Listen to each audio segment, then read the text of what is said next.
3 Best Self-Defense Weapons for Women. The statistics will show that in the US alone, every single hour there'll be over 500 thefts, over 10 rapes, more than 20 sexual assaults, close to 200 violent crimes and over 60 robberies committed against women. The statistics are not pretty and things can be hideous if you find yourself in a situation where you might end up a statistic. It's very common for people to assume that bad stuff always happens to other people. This is not true. Danger is always prowling around looking for victims. You must be prepared.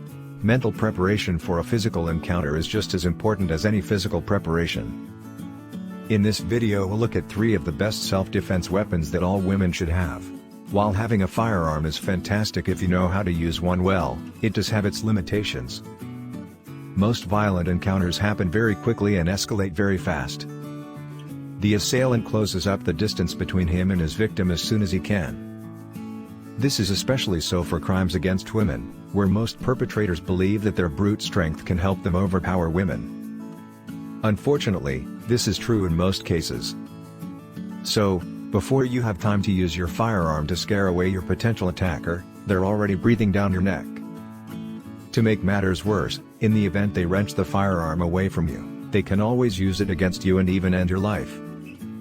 Therefore, all 3 weapons mentioned in this video will not be about firearms and instead focus on close-range self-defense and also be safer than firearms. 1. Stun guns. These are without a doubt the best weapons for self-defense. They're light, inexpensive and can incapacitate an attacker completely. They're perfectly safe too. The voltage is absorbed fully by the person you use the stun gun on and there is no risk of the shock being passed on to you. You can use them on any part of your attacker's body and the effect will be the same. In the event your attacker grabs it from you and uses it on you, you'll not die. While that's a small consolation, it's still better than getting shot with your own gun. 2. Pepper sprays. Pepper sprays are excellent. However, they take second place because you'll need to aim for the person's face. When you're in a panic and facing a violent situation, your adrenaline rush will cause tunnel vision and you may miss your attacker's face or eyes. They'll wise up and quickly knock the pepper spray out of your hands or subdue your arm to keep the spray down. So, it's essential that you have the element of surprise when using the spray. Spray generously and run off. Do not hang around to watch the show. 3. Tactical knives.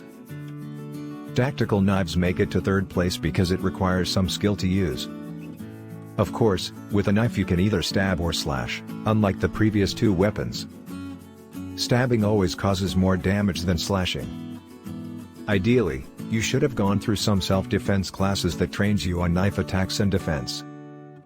In a close-range situation, stabbing your attacker several times in the thighs will definitely injure them enough to make them back off. If your life is truly in danger, stabbing your attacker in the neck or ribcage just might give you a fighting chance to survive. Using knives as a form of self-defense is not pretty. There'll be blood, and it can get very messy. You may even end up cutting yourself in the process. If the assailant gets your knife, he could use it on you. So, that's a problem too, but it's still safer than getting shot. However, if you're trained well, and you know what you're doing, tactical knives are far more effective than stun guns or pepper sprays. They're lethal in the right hands. Do note that tactical knives are different from your common kitchen knives. The construction is sturdier and the blade is harder. Tactical knives are made to handle combat situations. Don't get a normal kitchen knife and keep it in your purse thinking it will help. Now that you know what the most effective self-defense weapons are, pick one that suits you and be prepared. Practice removing it from your purse so that you build speed. In a dangerous situation, you'll be ready with your weapon in seconds. Lastly, always be aware of your surroundings so that you're not taken by surprise. Always remember that your reaction to a situation literally has the power to change the situation itself. Stay alert and stay prepared. Welcome to my channel, if you're a new visitor. Kindly subscribe to my channel. And check out my other video. Don't forget to share and like.